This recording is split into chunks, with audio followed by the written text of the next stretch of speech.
COVID has actually changed in the most different ways, and the post-pandemic world is very different when it comes to what a person should eat, what a person should not eat, and the nutrition value basically of food. And COVID has really brought that into focus for a lot of people. I'm speaking with Dr. Hemalatha here, who's the director at the National Institute of Nutrition, one of the premier institutes in the country that speaks about everything to do with food standards, nutrition, and what people should be eating. They do a lot of studies on it, and they have certainly seen a lot that has happened during the pandemic as well. Ma'am, first of all, thank you so much for joining us on India Today. Just want to understand from your analysis, what do you think about what a person now needs to take care of after suffering COVID-19 and in a post-pandemic world? Nutrition is always important, not just after the pandemic, but before the pandemic also. It has always been important. But now we are seeing unprecedented interest among the population to learn about healthy dietary habits and to at least practice some aspects of healthy dietary habits. Earlier it wasn't that much, but now it is improving. So nutrition, yes, it can alter the consequences of infection. It can affect the frequency of infection and also the outcome of infection, because it directly impacts your health through immunity as well as directly. Because immune cells are the ones which are the most rapidly proliferating cells in the body. When you get exposed to any infection, immune cells are the ones which respond first, both native and adaptive immunity. And when they respond, they need to have all the micronutrients and calories and proteins as well. So we cannot pinpoint that just one nutrient, but most of the micronutrients, like not just zinc and vitamin C, but many other things are also important to build your immunity and make the response, optimize it in such a way that it helps you clear the infection or control the infection, and also doesn't go overboard in causing inflammation.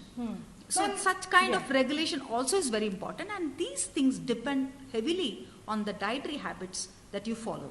And what would you say to people, because a lot of us started consuming a lot of zinc, a lot of vitamin C, we were told to take a lot of giloy, and we were told to take a lot of other medications, Ayurvedic and otherwise, to boost our immunity. So what is the effect that it could have on our body in the long run? And does vitamin C and zinc help at all? Should it be taken only when one is COVID infected, or should we continue to take it all the time? No.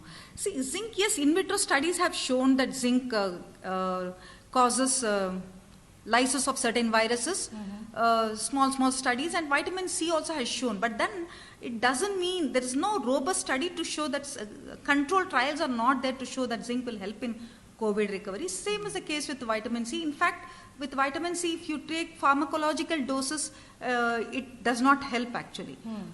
So healthy dietary habit is the gold standard. I mean, that is the key for your good immune response and to prevent frequency or severity of infection. If you take single nutrient supplements, we do not know whether it helps or not, because immune response requires, apart from vitamin C and zinc, many other nutrients. Like vitamin A is also important, many B complex vitamins are also very important.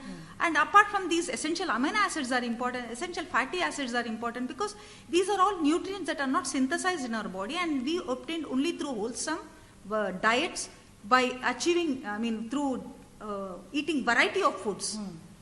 Dietary diversity is the key for achieving healthy dietary goals. Ma'am, people are experiencing a lot of long COVID symptoms lately.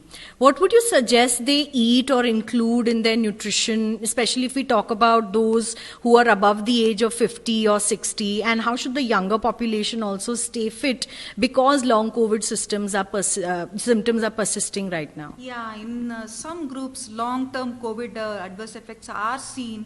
And here, all the more, they should be careful about high-fat diets, because high-fat diet has the notorious, high-fat diet can increase inflammation, low-grade chronic inflammation, which will perpetuate the formation of clots and clog the arteries. So high-fat diet, they should be very careful, and they should include more vegetables, because they prevent the formation of clogging and also clot formation. Now, would you say raw vegetables or cooked vegetables? No, cooked vegetables also. It's not necessary that you should, you can take salads if it is clean and hygienic, but cooked vegetables also, then include at least 100 to 150 grams of fruits, 400 grams of fresh vegetables, not juices and all, fresh vegetables, which includes varieties like green leafy, other vegetables. Then also include liberal amounts of legumes and pulses in your diet, then some amounts of nuts. All these help a lot in reducing your inflammation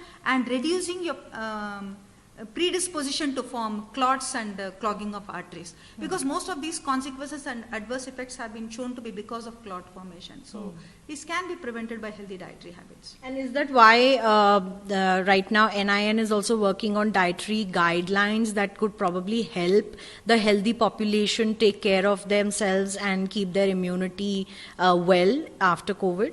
Yes, now we are in the we are preparing dietary guidelines for Indians, taking into consideration the current evidence that is available. We have made a very robust review of all the existing evidence, and we have come up with a specific recommendation for each age groups, right from 6 months to geriatric population. We have special because each life stage has specific nutrient needs.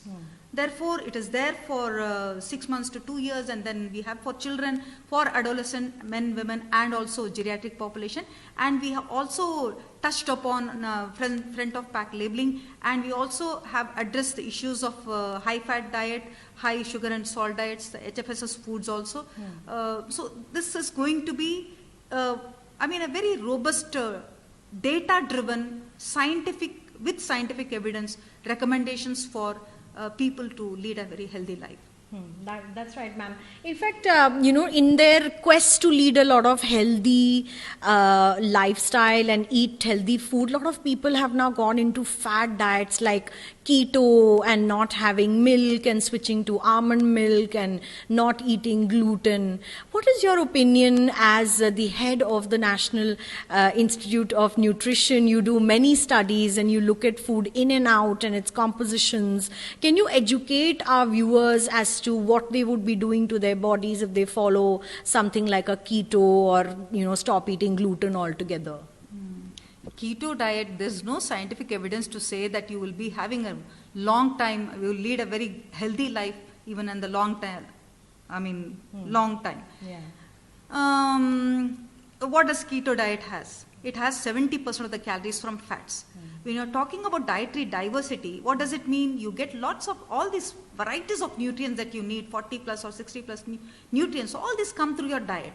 And if you do not have variety, how do you get all these nutrients? If you just consume calories, 70% of calories coming from fat and very little from carbohydrates and relatively good amount from protein, then you are missing out of a lot on whole grains and missing out a lot on vegetables and fruits as well, because again there you have carbohydrates. So there is no scientific basis to recommend keto diet. Maybe in the short term it might show some easy this thing to lose weight and all, but in the long range there are reports where adverse consequences are there.